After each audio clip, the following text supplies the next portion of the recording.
A rocha, Lisandra. Pode deixar, obrigada. Beijo. Beijo. Bom dia, meninas, sejam bem-vindas. Como é que vocês estão? Então, vou começar aqui a nossa aula, dando continuidade ao nosso módulo, certo?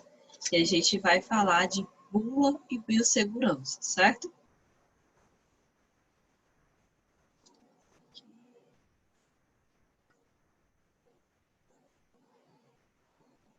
Então, né? A gente vai aprender sobre a bula, né? O que seria essa bula? Quando a gente recebe no medicamento, a gente vê a bula, né? Como é que a gente vai ler, o que significa, o que é que tem lá. Então, quando a gente vai aprender sobre essa bula, a gente vai, né, falar, começando pela Agência Nacional de Vigilância Sanitária, certo? A Agência Nacional de Vigilância Sanitária, ou a Anvisa, ela cria normas, certo, para regulamentar as informações contidas nas bulas, ok? Então, em janeiro, né, 19 de janeiro de 2010, foi republicada a Resolução RDC número 47 de 2009, que vai estabelecer regras para elaboração, harmonização, atualização, certo? Publicação e disponibilização de bulas de medicamentos para pacientes e para profissionais de saúde, ok? Então, sempre que a gente precisar de alguma atualização, alguma coisa, a gente vai sempre recorrer à Anvisa. A gente sempre vai olhar na Anvisa. Aqui a gente tem um modelo de bula, que é a nafazolina, onde vai ter informações do paciente ao paciente, certo? Indicações, contraindicações, e a gente vai ver destrinchar cada partezinha dessa. Então, você sabe ler a bula, né? E para a gente começar com, se você sabe ler a bula, a gente precisa primeiro saber o que é a bula, né? O que seria essa bula? Então, a bula, a padrão, é definida como padrão de informações para harmonizar, certo? Ter uma harmonização das bulas de medicamentos. Tanto medicamento específico, fitoterápico, genérico, né? Que a gente já estudou, medicamentos genéricos, e sim, cujos textos são publicados no bulário eletrônico, ok? Que a gente pode estar olhando. E esses medicamentos são específicos e fitoterápicos, né? As bulas. Então, medicamentos que são específicos, né? Fitoterápicos, que a gente já viu os medicamentos fitoterápicos, que vêm das plantas, né? Os ativos das plantas. São usados bula padrão, que são elaboradas pela Anvisa. Então, para os medicamentos genéricos e similares, as bulas padrão são as bulas do medicamentos. Então, eles são eleitos como medicamentos de referência. Ok? Então, a bula padrão, quando a gente compra um medicamento e vê, elas são bulas de medicamentos. Então, qual será a diferença entre as bulas padrão e bulas de medicamentos genéricos e similares, né? A gente tem que saber qual é a diferença. Então, qual será essa diferença? Vai ser na identificação do medicamento, a composição do medicamento, prazo de validade do medicamento e dizeres legais e outros itens que são específicos de cada produto. Então, vai ter essas diferenças. Se a gente tiver uma questão de uma prova, por exemplo, se eu perguntar qual a diferença entre as bulas padrões e as bulas de medicamentos genéricos similares, aí vocês vão colocar identificação do medicamento, composição do medicamento, prazo de validade do medicamento, certo? E os dizeres legais e outros itens que são específicos de cada produto. Então, as informações, elas vêm separadas por categoria, né? E a gente vai ter de cada categoria. Começando agora, vamos falar da composição. A composição, ela vai ter o nome científico da droga e a sua concentração. Então, aqui um exemplo, paracetamol, certo? E, né, normalmente, mostra também sobre quais formas farmacêuticas o medicamento se apresenta. Então, a gente vai ter o nome científico, paracetamol. Aí, a sua concentração vai ser 500 miligramas em embalagem com 20 ou, né, 200 comprimidos. E a composição, medicamento Anvisa, 500 miligramas. Cada comprimido aqui, ó, revestido, contém 500 miligramas de paracetamol. E vai ter os recipientes, né, que a gente já viu, aquela aula de farmacotécnica, o que são esses recipientes, como é que ele vai ajudar na formulação, como é que ele vai contribuir na composição, certo? Não é só um comprimido com paracetamol, tem outras coisas que compõem esse comprimido. Então, composição. As indicações, né? Vai informar para quais doenças e quais situações o medicamento é usado, ok? Então, lá, indicações, vai dizer se é um anti-inflamatório, né, que a gente já viu, se ele é um diarrista, é para hipertensão, se é um antiemético, certo? Lá vai dizer nas indicações. E algumas vezes, o mesmo remédio pode ser usado em várias doenças diferentes. Isso vai ter que estar constando na bula. As contraindicações, né? Então, a gente já viu composição, indicação. Agora, contraindicação. Na contraindicação, vai informar em quais condições o medicamento deve ser evitado. Em quais condições em que esse paciente vai estar, que o medicamento não pode ser tomado, deve ser evitado. A gente tem um exemplo aqui. Se o remédio ele é contraindicado em pacientes asmáticos, o que é que isso vai dizer? O que é que isso diz para a gente? Remédio contraindicado em pacientes asmáticos. Significa, certo, que pessoas que já apresentem um quadro de asma não podem usar esse remédio. Então, o paciente que é asmático, ele não pode usar esse remédio. Isso tem que conter na bula, ok? Para a gente saber quais são as contraindicações. A gente já viu composição, indicação, contraindicação e agora as reações adversas e os efeitos colaterais. E o que seriam essas reações adversas? A gente vem discutindo muito isso, essas reações adversas durante o curso, que a gente vê na atendente de farmácia, para a gente entender como é que ocorrem essas reações, quais são esses efeitos colaterais que alguns medicamentos podem causar.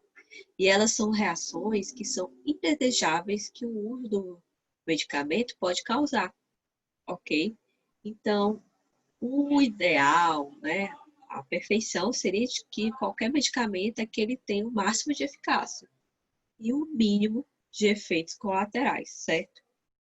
Isso o médico, quando você for na consulta médica, ele deve avaliar a necessidade do medicamento e seus possíveis efeitos adversos, se vale a pena o paciente fazer o uso daquele medicamento, se não é melhor procurar outro tipo de medicamento para esse paciente, certo? A posologia. Então, já vimos contraindicação, vimos a indicação, a reação adversa e agora a posologia, certo? Esses critérios devem estar numa bula. Então, a posologia é a dosagem correta que deve ser administrada do medicamento. Ela leva em conta o tempo que o fármaco fica disponível na corrente sanguínea e a quantidade, certo?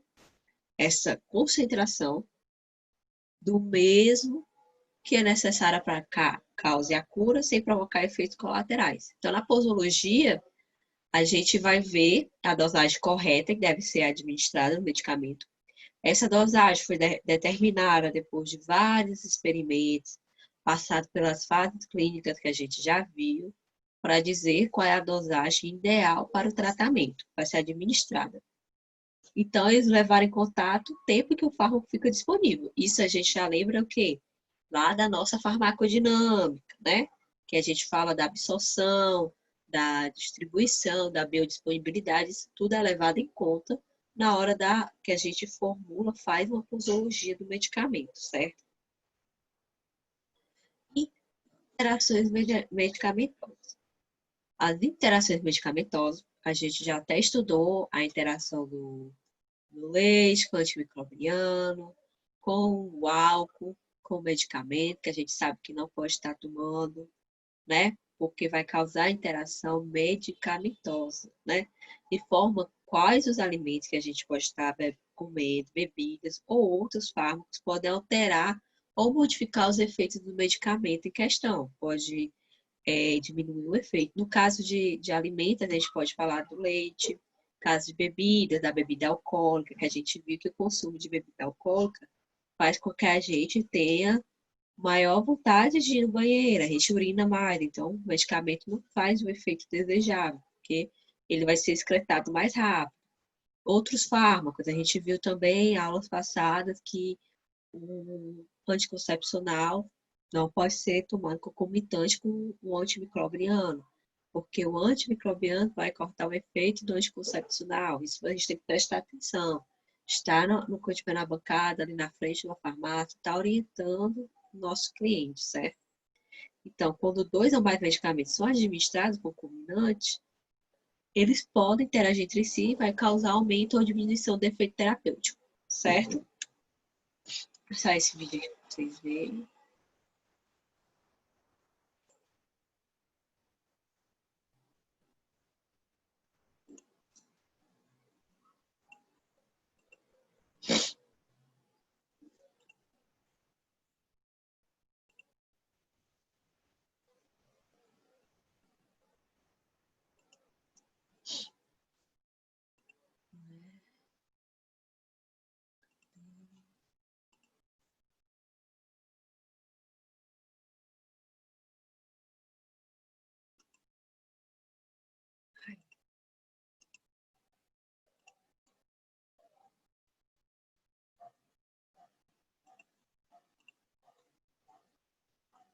Aqui.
Então, daqui é para mostrar, né, a importância da gente ler a bula, de como a gente tem que estar se informando, tem que saber direitinho, ler essa bula. Como é que a gente vai informar para o nosso cliente, para o nosso paciente, certo? E aqui para a gente fazer exercício, certo? Hora do exercício. Essas questões vocês vão responder, ok? Vão alencar sobre biossegurança. Se tiverem alguma dúvida sobre bula, eu vou estar passando exercício para casa para vocês responderem. Depois vocês me avisem. Se tiverem alguma dúvida, podem colocar lá no grupo que eu vou responder. E a gente vai começar agora a falar um pouco de biossegurança. Mas antes de começar a falar de biossegurança, a gente vê muito esses símbolos, né? Em alguns produtos que a gente compra, na televisão. E eu quero que vocês elenquem cada um desses tipos de imagem o que vocês acham que seria, né? Significa material tóxico, material radioativo, risco biológico, material nocivo ou irritante, certo? Vocês respondam, depois vão colocando, a gente vai corrigindo. Então, a gente tem uma questão aqui. Um laboratório é um ambiente potencialmente perigoso e sabe interpretar interpretar os pictogramas de alerta presente em frascos de reagente e equipamentos presentes nesse ambiente é fundamental para o desenvolvimento adequado das atividades. Considerando os pictogramas precedentes, julgue os itens subexecutivos, certo? O pictograma apresentado, né, pela número 1 indica perigo pela possibilidade de contaminação biológica. Aí vocês vão me dizer se é certo ou errado. Outra questão, né? Mesma introdução, o laboratório é um ambiente potencialmente perigoso, e saber interpretar os pictogramas de alerta presentes em frascos de reagentes e equipamentos presentes nesse ambiente é fundamental para o desenvolvimento adequado das atividades. Então, considerando os pictogramas precedentes, julgue os itens subsecutivos abaixo, né? Que a gente vai ver pictogramas como indicado pelo número 2, né? Deve ser apresentado na cor preta, sobre fundo verde, para indicar situações de perigo. Vocês vão dizer se é certo ou errado. Então, o pictograma, na próxima questão, indicado pelo número 3, né? Exemplifica a proibição de determinada ação que causa risco. Nesse caso específico, a ação de comer no local. Certo ou errado? O pictograma, certo, representado pelo número 4, esse daqui, indica a presença de eletricidade de alta voltagem. Tá certo ou tá errado? E o que é biossegurança, né? Quando a gente fala de biossegurança, né, bio de vida, segurança, a gente tem que ter biossegurança no local de trabalho, principalmente agora, no momento que a gente está passando, a gente tem que tomar cuidado, tem que usar máscara, lavar bem as mãos. Esses tipos de procedimentos são procedimentos de biossegurança, certo? Tem que fazer uso de EPIs, e a gente vai destrinchar aqui. Então, a biossegurança tem que acontecer em hospitais, laboratórios, universidades, unidades básicas de saúde, né, UPAs, hemocentro, indústrias e hospitais, certo? A biossegurança é contemplada em todos esses quesitos, ok? Então, a biossegurança, né, é uma proteção no dia a dia, ok? E você vai ter essa proteção como? Fazendo a lavagem das mãos, manipulação de instrumentos e materiais, certo? Manipulação de materiais cortantes e de punção. Então, você tem que ter biossegurança. Quando a gente fala de ambiente e equipamento, né? A gente tem que ter biossegurança no local. Como é que a gente vai manusear esse equipamento, como é que tem que ser a forma de se portar nesse ambiente, certo? O que é que deve ser prestado atenção. A vacinação é uma biossegurança, ok? Para você. Então, é bom quando a gente for para fazer algum trabalho, a gente esteja vacinado para evitar algumas doenças, algumas contaminações. Então, é importante a vacinação. E, quando a gente fala de biossegurança, a gente tem que falar dos equipamentos de proteções individuais, ou os EPIs, certo? A gente vai ter as luvas, máscaras, o jaleco, a touca, o óculos, calçados, o propé, certo? São equipamentos de proteção individual, que são os EPIs. Então, quando a gente fala da biossegurança, a gente tem que saber que os principais antissépticos e suas indicações, e os resíduos recicláveis, ok? Então, a gente tem que saber que no azul, ó, é papel, vermelho é plástico, verde é vidro, amarelo é metal, o marronzinho é orgânico e o cinza é não reciclável. Isso é importante a gente saber, que é para manter a nossa segurança, ajudar na reciclagem também de materiais, certo? Então, quando a gente fala de resíduos infectantes, né? Ou resíduos farmacêuticos e químicos, tem que ter uma biossegurança, tem que ter um cuidado. É um lixo, prestar atenção quando tem esse símbolo aqui, ó, que é de lixo infectante. Então, você deve estar paramentado. Só pessoas que tiveram treinamento, que sabem manusear esse lixo infectante, que deve fazer o descarte dele, ok? Então, pode ser agulha, gás, sangue, qualquer coisa assim, ali, principalmente em ambiente hospitalar, pode ter um lixo infectante. Então, vamos falar do símbolo, certo? Da biossegurança.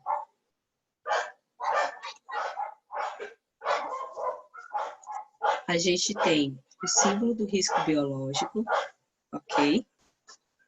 Que é esse que a gente está vendo aqui na imagem.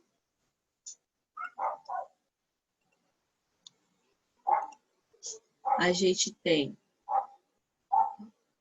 e o que é que significa, né, esse símbolo? É que ele pode ser, né, muito abrangente. E são 3 objetivos de um microscópio perspectivo. Então, esse é o símbolo da biossegurança de risco biológico, né? A gente vê esse símbolo, a gente sabe que ali tem algum material biológico, a gente tem que tomar cuidado. Aquelas figurinhas, né, que a gente viu no exercício quando a gente iniciou, são as pictogramas, certo? As pictogramas de perigo e exemplo de classes de perigos relacionadas. A gente vai ter para perigos físicos, os explosivos. Aqui, ó, esse daqui é de líquidos inflamáveis e esse daqui líquidos comburentes. A gente vê que tem uma diferença. Líquidos comburentes, ele tem um círculozinho. Líquidos inflamáveis é como se fosse uma chama. É uma chama, né? Gases comprimidos, corrosivos para metais, certo? A gente sempre tem que olhar quando for manusear algum material, algum produto que represente perigo físico. Perigos para a saúde humana, certo? Temos esse símbolo que é de toxicidade aguda, corrosão cutânea, essa exclamação para irritação cutânea, e esse símbolo aqui para perigo de aspiração, né? Pode ser tóxico, certo? E a gente tem os perigos para o ambiente, que é perigos para o ambiente aquático. Então, quando a gente vê, geralmente, em laboratórios, hospitais, a gente tem um quadrozinho mostrando qual é o risco, né, que pode ter dentro daquele ambiente. Então, quando a gente vê em cor vermelha, é que representa risco químico, o azul, risco mecânico, o marronzinho, risco biológico, o verde, risco físico, e o amarelo, risco ergonômico, certo? Então, a gente pode ter indústria, hospitais, tudo que vai representar risco tem que apresentar esse tipo. Então, aqui a gente tem vários pictogramas mostrando como é o símbolo do risco biológico, símbolo do risco tóxico, né? Que a gente vê uma caveirinha, o risco radioativo, o explosivo, o inflamável e o corrosivo. Temos aqui o irritante, que é o X, e os comburentes, certo? Importante a gente saber. Aqui é a resposta daquela questão, né? Vamos ver se vocês acertaram. Então, esse símbolo aqui, 2, é para materiais radioativos. O material nocivo ou irritante. Esse daqui, né? Risco biológico. E a caveirinha, que eu acho que todo mundo já deve ter acertado, para material tóxico. Vamos lá para aquelas questões lá do começo, né? A gente vai sempre falar desse laboratório, que é um ambiente potencialmente perigoso, e é importante a gente saber, certo? Interpretar os pictogramas de alerta presentes em frascos de reagente e equipamentos presentes nesses ambientes. É fundamental para o desenvolvimento adequado das atividades, considerando os pictogramas precedentes, julga os itens subexecutivos. Então, vamos lá. O pictograma, representado pelo número 1, indica perigo pela possibilidade de contaminação biológica, né? Pelo que a gente viu durante a aula, esse é o símbolo de risco biológico. Então, está correto. O pictograma, indicado pelo número 2, deve ser representado pela cor preta sobre fundo verde para indicar a situação de perigo. Errado, né? Porque o 2 é de qual? Vocês sabem me responder? O de 2 é de inflamável, né? Risco inflamável. O pictograma, indicado pelo número 3, exemplifica a proibição de determinada ação capaz de causar risco. Nesse caso, é específica. Então, a ação de comer no local está correta, né? Proibição de comer no local. Então, o pictograma representado pelo número 4 indica a presença de eletricidade de alta voltagem. Isso está errado, porque como a gente viu durante a aula, o número 4 é que indica radioatividade, risco de radioatividade. E agora, finalizando, né? Se tiverem alguma dúvida, podem mandar para mim, mandem no grupo, certo? Que eu vou passar um exercício para casa. Eu quero que vocês façam uma interpretação de uma bula. Em casa, com certeza, que eu lembro daquele exercício da farmacia que a gente fez lá no início do curso, e que vocês devem ter algum medicamento. Ou vocês podem até procurar na internet. Então, vocês vão procurar bula de remédio e vão me responder estas questões. Por que que é importante ler a bula de remédio? Qual o nome do remédio, certo? Eu quero que vocês me respondam essa questão. Qual o nome do remédio? Para que serve? Como se deve conservar esse remédio? Quais são, certo, as contraindicações? E em caso de dúvida sobre o remédio, a quem deve procurar? Ok? Então, vocês vão fazer esse levantamento. Vão procurar uma bula e vão me colocar. Cada um responder essas perguntas, certo?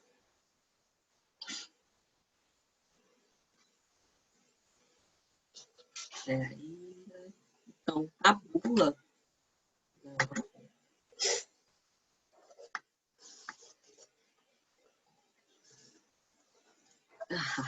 antes do thank you, vocês vão marcar uma bula, o que existe nela, certo? Vocês vão pegar uma bula, vão ver se ela tem a fórmula, se tem a indicação, os efeitos colaterais e a posologia, certo? Tudo que a gente viu agora na aula. Se tem a contraindicação, se tem a indicação, se tem a formulação, se tem a posologia, se tem dizendo quais são os efeitos adversos, efeitos colaterais desse medicamento, para que vocês peguem uma bula, risquem para ver se ela tem essas, se ela compõe todos esses critérios e mandem para mim no grupo, certo? Que eu vou estar recebendo, tá bom? Então, aqui a gente finaliza a nossa aula. Muito obrigada. Aguardo vocês na próxima aula para a gente iniciar. Tô com saudade. Beijo, cheiro, Andressa, Maísa.